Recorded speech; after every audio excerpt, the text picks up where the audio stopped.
The Pacers sort of played a game. The intrasquad scrimmage FamJam has come and gone. Did we learn anything in the exhibition? What are the big takeaways? And let's preview one more season of Rick Carlisle's today on the Locked On Pacers podcast.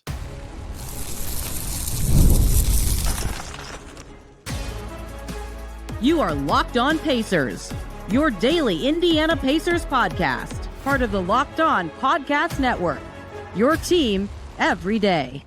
What's up, everybody? Happy Monday. Hope you had a great weekend and welcome into another edition of the Locked On Pacers podcast, where we, of course, talk about the Indiana Pacers. As always, my name's Tony East. I cover the team for Forbes, and today FanJam has come and gone. The first action of the Pacers on an in-arena basketball court. It was kind of a game. They did keep score. They had teams. What did we learn? What did we see? How did it develop in a way that was telling? So much to get to from the game. Some guys stood out. Some injury stuff happened. Some non-injury stuff happened. The leader in assists was who? The leader in steals was who? The leader in rebounds was who? Ooh, crazy day. A lot to talk about from the action. Then I want to do one more season preview segment because games start tomorrow, and talk about Rick Carlisle because we've done all the position previews, but I haven't really talked about coaching, and this isn't really going to be a Carlisle season preview, but it kind of is. You'll see when we get there. Let's start with FanJam. Always fun. The rookie show was different. No costumes. Talon Peter moving. Cam Jones moving even better.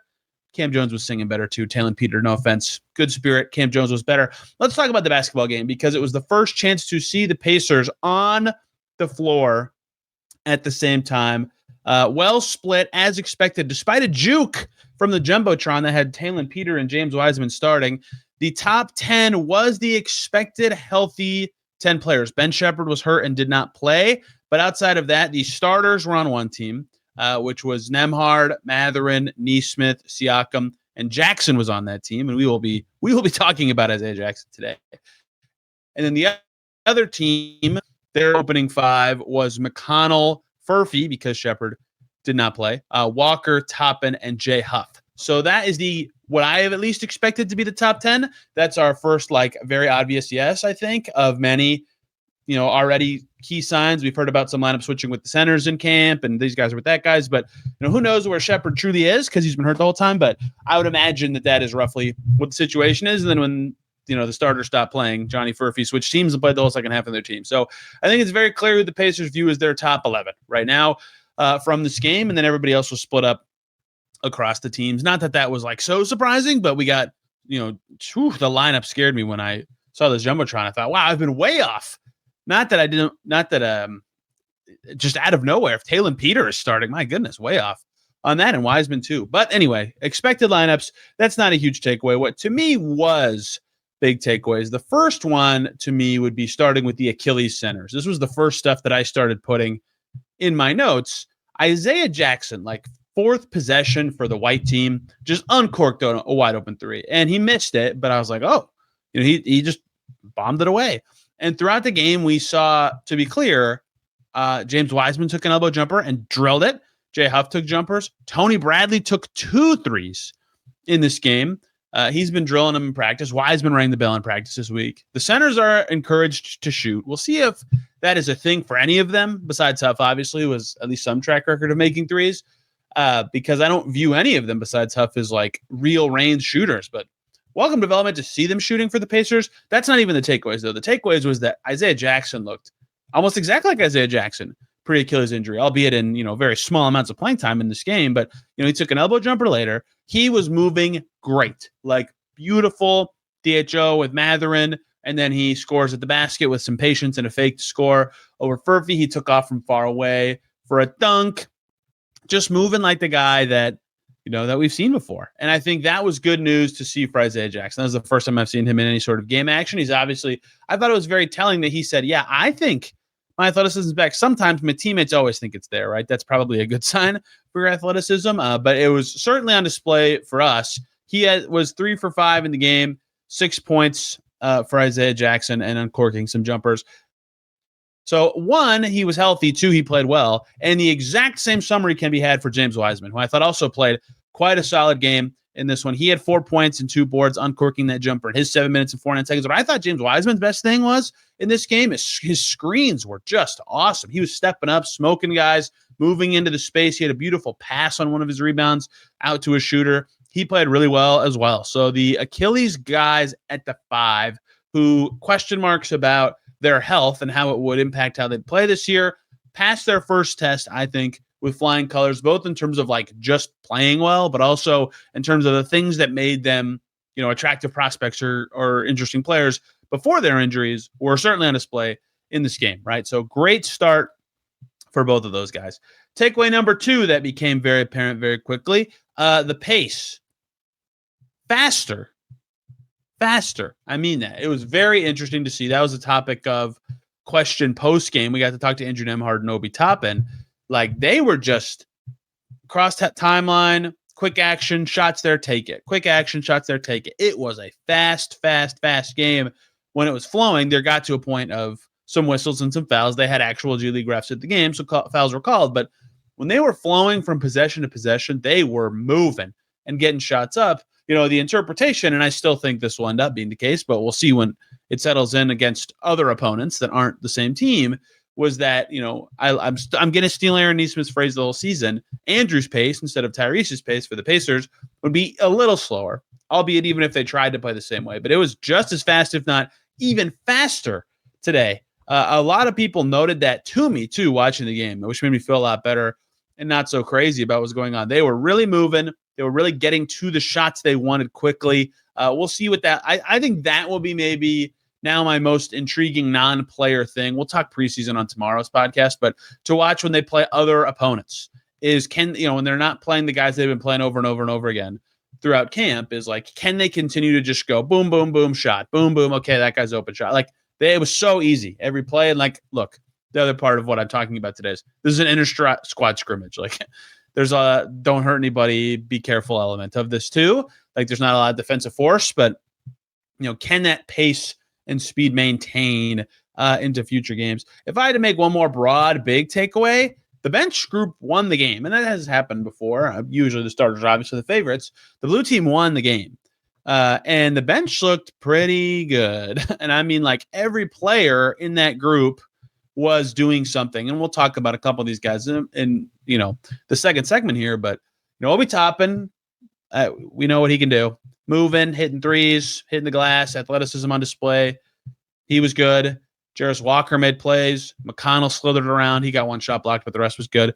Furphy didn't miss when he was on the blue team, and then he got traded to the losing team and still did some stuff and missed shots. Jay Huff was making plays. Basically, every guy who you'd figure is like, yeah, this could be a reserve for the Pacers this year. It was like, oh, that's good. Those guys looked A, good, and B, good together, importantly. When Jarris was on the floor, the blue team, I can't believe I'm saying a plus-minus stat from an inter-squad scrimmage, but I got a box score. Jarris Walker was plus 12. Jay Huff was plus 9. Like, when they had real bench guys on the floor, they were playing pretty well. And I think that's a big deal for a Pacers group that, look, even if Nembhard takes a step forward and even if Isaiah Jackson has a great season, they lost Tyrese Haliburton and Miles Turner, the starting 5 is going to be worse. One way you can make that up is either your bench group, to the extent that they'll all play together at the same time, is better, or you just, when you mix and match, those units are better. I thought Kyle Taylor did a good job last year of talking about how often the Pacers had a certain number of starters on or off the floor. But like, that was part of the reason they were struggling at times last season, is their bench it's the worst their bench had been in this kind of era of the Pacers, when it was so good 2 years ago and pretty good the year after that. If their bench can be, even knowing what McConnell is, I don't know how I had so much trouble burping out that sentence. I don't think he'll be like better at age 34, but if those other guys can be better and make mixing and matching more plausible and make the bench better, how much of a starter drop off can that offset for a team that has depth, that has a lot of guys of intrigue, that has lots of guys that they're trying to develop and yet still be contributors this season? I thought it was noteworthy that they were all pretty good. To be clear, in this kind of setting, no one's going to look bad per se, but in general, the bench looking connected, looking spry. TJ McConnell and Obi Toppin are just easy guys to play with. The rest of the guys filled in pretty well around them. Let's talk about some micro stuff. Lots of little player things here and there who are playing really well in this game or did something that I thought I'm going to keep watching for that when the games get real. Let's get to that here next on Locked On Pacers.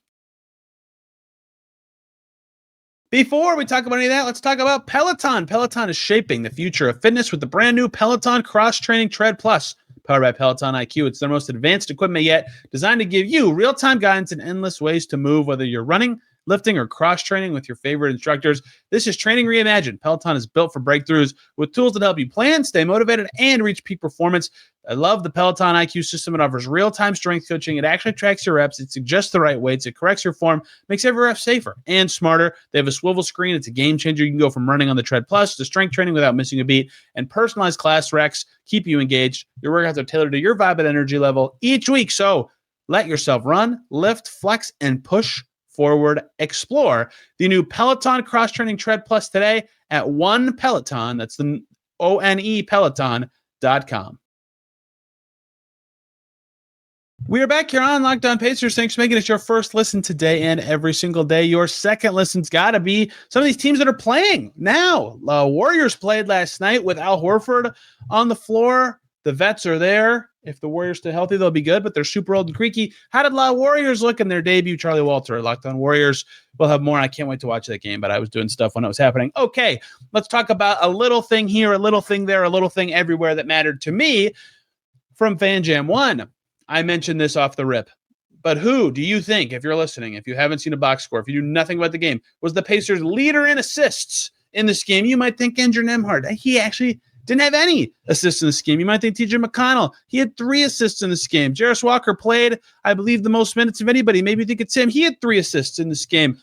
Those two, McConnell and Walker, tied for the lead of the outside of the actual winner. Quentin Jackson played a lot. He had 2. Bennedict Mathurin had 2. And yet the winner with 5, coming in at 7'1", it was Jay Huff. Jay Huff threw a lob from half court. Jay Huff threw a lob from like 35 feet on the right wing, right in front of us, to Obi Toppin. I had in my questions for the Jay Huff season preview, sir, can you pass? I don't mean that to say I don't think he can pass at all, but none of the systems he had been in required the volume of passing the Pacers fire. The center's going to be fulcrum, move it side to side sometimes. Sometimes they're just going to have to keep it moving on the catch, on the touch quickly. The ball can't stick with anybody on this team, and he's never had the volume that he'll probably have this year in terms of passes per game. Good start.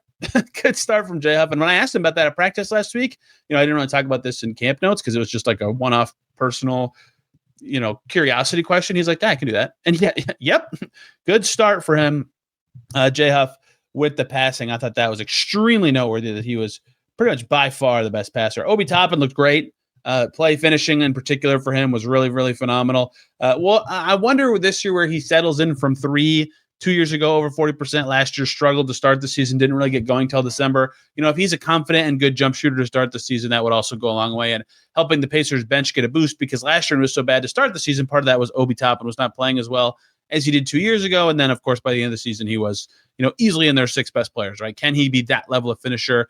The bounce was there for him. He led the game in rebounds. He led the game in points. Obi Toppin looked quite good. I have no doubt in my mind that Obi Toppin will be ready to go once the season starts. 2 plays actually that I want to get to before we talk about a couple more little things.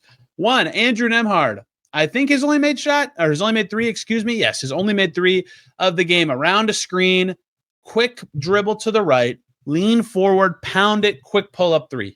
Boom. That is a huge shot for him this year. He mentioned on the Hello and Welcome podcast when they asked him about being a playoff riser and his three-point percentage compared from the playoffs to the regular season, his answer was just like, I just got to shoot better in the regular season. I want to shoot better in the regular season. Like, that's going to be a huge job for him. Not even just for this year when he has the ball a lot more as the lead primary initiator with the starters, but like even when Tyrese Haliburton's back, that's an important shot, right? So I thought that was a quick trigger. I mean, look, we know he can take that shot, but just like, yes, that's something that, especially in preseason, work through that progression, take a screen and rip it. Like, show me what you got on that shot. He drilled it. Something else I really enjoyed from this game was the James Wiseman, Tony Bradley battle on post-ups, many of them. Tony Bradley, I believe, flicked in his only make in this game on a post-up. Yes, he was 1 for 3 versus Wiseman. Wiseman going right at Bradley the other way. He went 2 for 3 from the field. They both were battling on the glass. 2 guys fighting for it. In theory, if they only keep 3 centers, it's going to be one of those 2 guys. I think Wiseman would be ahead of Bradley personally myself. I think Wiseman played better of the two in this game. I really enjoyed them being on separate teams and having the chance to go against each other. Wiseman played better in this game, and I think is not far ahead, but like has a much, much, much better shot than Tony Bradley of making the Pacers roster. That was very fun. Taylor Peter ripped in a three. That's just one play. You can read a box score and see that, but he took 3 shots in this game, which is not very many in 13 and a half minutes. But as I said with him in Summer League, I got frustrated so many times watching him in Summer League where he'd be open or have a little bit of space, and he would just kind of catch it and then get rid of it immediately, which like getting rid of the ball to a teammate's not a bad thing. But like take the space, shoot the shot, man. Like that was his thing in college. In this game, he took the space and he took the shots. You know, you got some coaching under your belt. You know the setting you're in. I thought that was good stuff from him. We saw another Andrew Nembhard thing to keep an eye on, which is something that happened in, I don't know if many people saw this. I think if you're super online or on Pacers Twitter, you definitely did. But when the Pacers were in Orlando for their little mini camp before training camp at Pascal Siakam's house, there was a clip that went, around of Andrew Nembhard driving and just shouldering Jay Huff and then scoring. And it was like this really big, whoa, he's got the shoulder. He's stronger there. Like that could be a thing for him. He's always had the good deceleration and balance. Like if he had strength to that, he could create a lot of space in the lane without being exceptionally fast. We saw that again in this game, a shoulder right into Huff to create some space for a bucket. I believe I have now described both of Andrew Nembhard's makes in this game. He made one more shot that I can't remember apparently. But both of the two I've described being things that I would say are very important for him. If you listen to the season preview we did for the point guards a week ago today, a lot of talk about driving to the basket for Nembhard, one dribble closer. Yes, if you can shoulder right through guys, that's huge. He talked about his 3-point percentage. I opted to not go for that being the lazy thing, but it is, of course, important for him. So I enjoyed watching him be a scorer. Obi Toppin, I talked about his finishing already, but one specific play he had was just skying for a layup in a way that only he does, where he just jumps so high that like defenders try to stop him, but by the time he's coming down, he's still right next to the rim, and he like kind of jumps past someone. He's jumping so high, if that makes sense. You've seen him do this before if you've watched, more than one Pacers game in your life. And I'm not like ever thinking Obi Toppin's not going to be one of the best athletes in the league, but like I think people forget that Obi Toppin's 28, right? Like he's he turns 28 this season. Sorry. I'm so bad about that. He is currently 27. He turns 28 this season. Like it is unusual to still be like at peak holy cow athleticism at that age, right? I think a lot of studies are like you start to lose your athleticism in your mid-20s in the NBA, but your growth and IQ outpaces that decline until at some point in your 30s. No decline for Obi Toppin. That dude keeps flying. He can just create shots by jumping, right? And not even jumping to shoot. Like he just jumps kind of to the side toward the basket. His defender lands before him. Easy layup. Like if that's still there for him, great. He'll be able to create some of his own shots in this game. Delon Wright. Oh my gosh. You all deserve to roast me. Those of you who did on the Pacers comment section. I keep saying his name wrong. Delon. It's Delon Wright. Rhymes with the lawn. Delon Wright in this game. One note on him before anything that he actually did. He made one shot in the game. 3 steals, so he led the team in that. His off-ball defense and getting his hands on the ball was, I thought, the most noteworthy skill thing for him. But I thought the actual most worthy right takeaway was, every minute he played was with another point guard on the floor. Every single minute.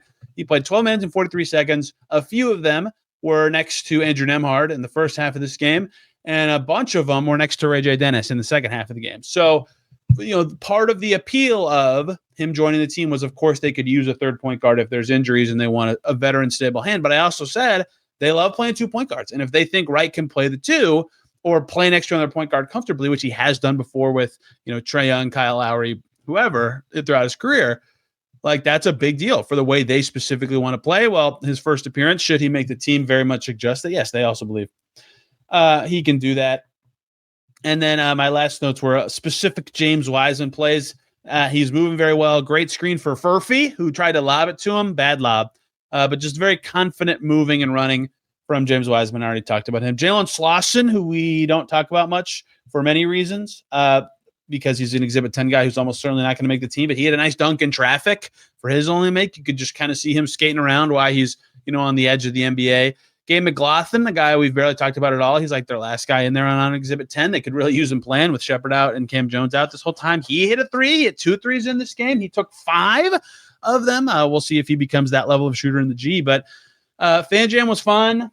That is all my takeaways from every player that I took a note on. Aaron Nesmith quieter. Ben Mathurin made his go-to 2 shots and was moving the ball just fine. I don't know if I have any. Oh, Johnny Furphy moved pretty well. He had another highlight dunk. Johnny Furphy. Get Johnny Furphy to the dunk contest. Okay, let's close this out. One more season preview. I've done all the players. Let's talk a little about the coaching staff because I have a kind of generic thought that's been bubbling after an interaction I had in the comments on YouTube and listening to other people of all stuff talk about the Pacers.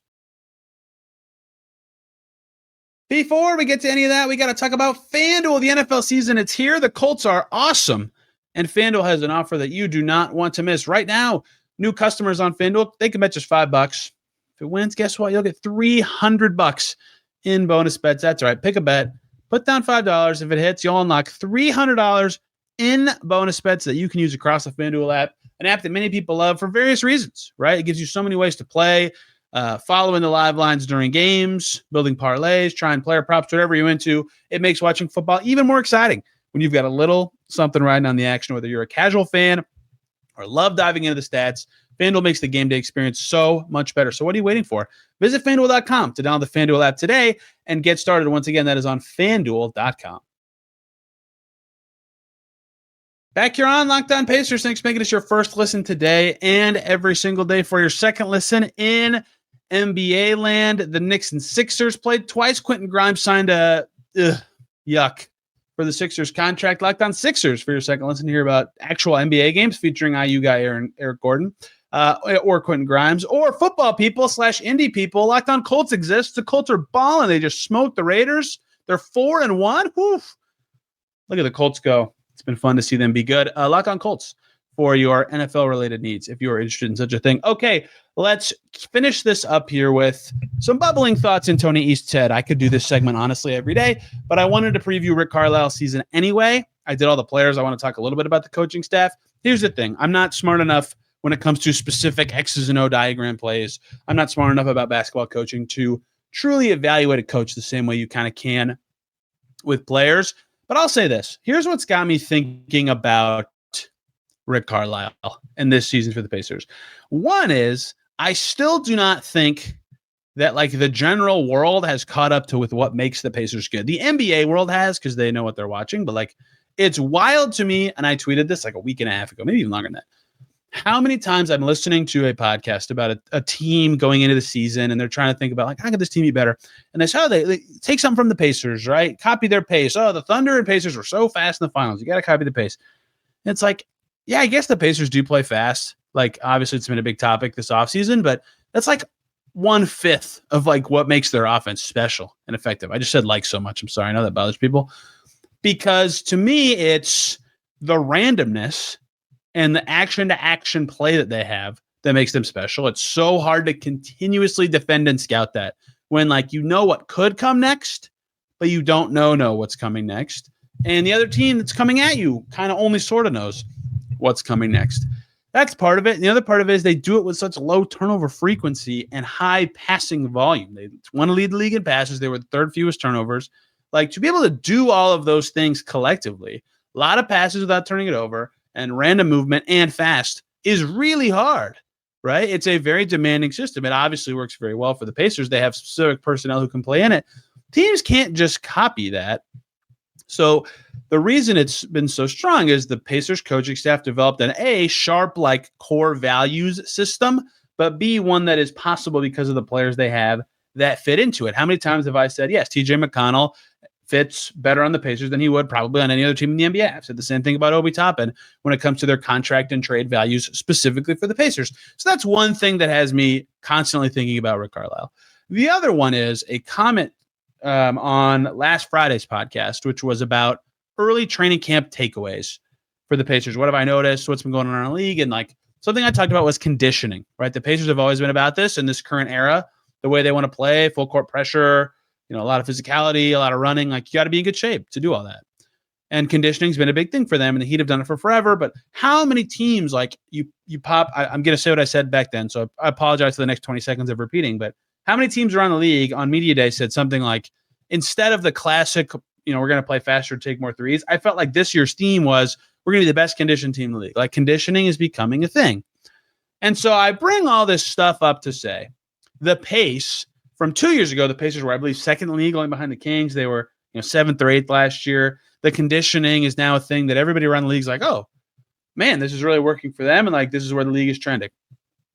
2 years in a row. And a big part of what I'm about to say is because the Pacers have also won a lot of games and been successful. Teams are attracted to success. They want to know what is making that team successful and copy it, right? But 2 years in a row, after a season ends, thematically, you hear a lot of a team trying to do what the Pacers just did. And what that interpretation to me is the way the league is trending, the Pacers have been ahead of the curve basically since Carlisle got to the Pacers, right? Once they got the Tyrese Haliburton, the way they've developed a system and an identity has always been one step ahead of everybody else. And that was noteworthy last year when they weren't playing so well. They had that game in Chicago. They entered it 9-14. They hit 1 billion threes. They won it.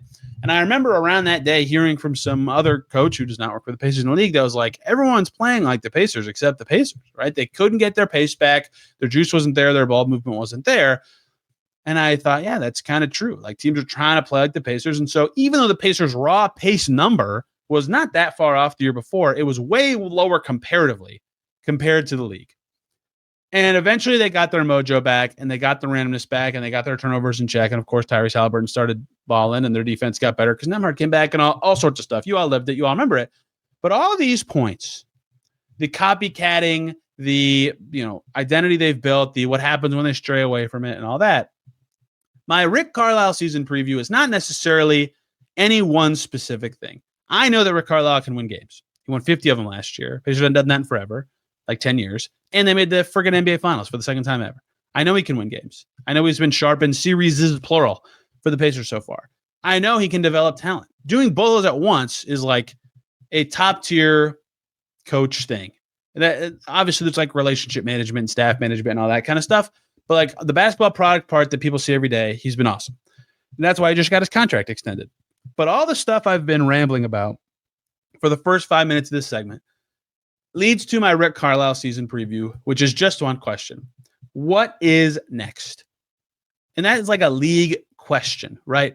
What is the thing coming next for the NBA? Is it, oh my gosh, the Houston Rockets just stunk on first shot offense, but had almost a top 10 offense in the NBA because they were so dominant on the offensive glass. One of the best offensive rebounding teams in like the last 15 years. Is offensive rebounding going to become more of a focus? Is the pendulum going to swing even more toward the possession battle at the expense of some transition elements, right?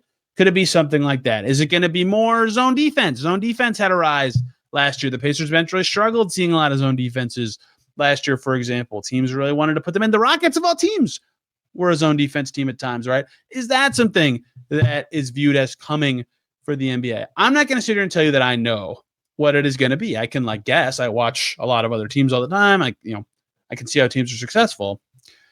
But I want, that is my Rick Carlisle kind of muse for this season is when I think about what he's done and where the Pacers are headed without their best player, what is next for the Pacers? As in, how do they build forward and get ahead and build a successful style and win and develop without Tyrese Haliburton? And that is obviously a lot on Rick and his staff and having ideas. And that's also about continuing to do what they've done and be ahead of the curve in a way that their style works, in a way that is attractive to other teams.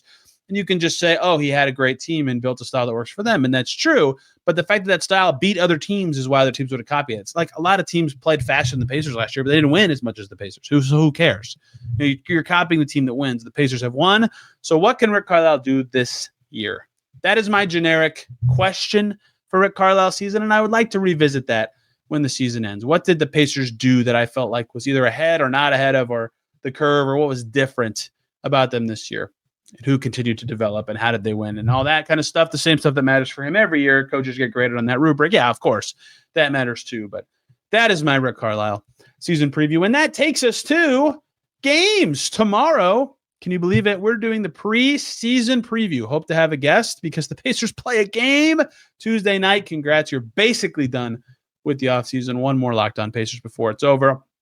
And then we'll be talking about Pacers Wolves, and we'll get lots of fun stuff coming later in the week. This is the last kind of blended in-season and off-season week because they play Tuesday and then not again till Friday before they have enough games, enough reps to really talk about what's going on, the state of the roster battle, things of that sort. Thank you all so much for listening today. You can find me on social media to yell at me if I said something stupid at Tony R. East on Twitter and Blue Sky, or on Instagram and Twitter. This podcast is at Locked On Pacers. If you're watching on YouTube, just comment down below. Easy peasy. I even referenced some comments in this episode. Thank you all so much again for listening. Back tomorrow talking more Pacers. Till then, everybody, have a wonderful day.